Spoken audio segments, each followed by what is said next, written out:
Mga kapatid, tayo po ay gagawa ngayon sa gawain ng ating mahal na Diyos at ating pong patuloy na ipanalangin at hiling sa Diyos na tayo samahan habang tayo gagawa sa Kanya pong gawain.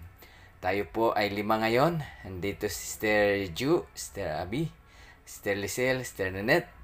Tayo po ay gagawa na sa ating pong tungkulin na gagawin atas ng ating mahal na Diyos na ipatuloy ang gawain, pagpapahayag ng katotohanan sa mga tao na ngayon ay hindi pa nila alam ang katotohanan. Sikapin natin na bago po ipagkaloob ng Diyos ang mga parusa sa mga hindi naniwala at sumunod sa mga salita ng ating Panginoon, ay atin nang maipahayag ang babala sa tao. So, salamat, tulungan tayo ng Diyos sa ating pong paglilingkod sa araw na ito. Sa pangalan po ng ating Panginoong Hesus, tayong lahat ay papatnubayan. God bless mga kapatid.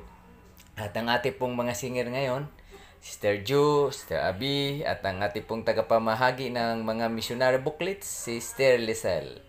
At ang singer din, ayan, Sister Nanette, Patan-Patan. Nineta Gonzaga, Patan-Patan.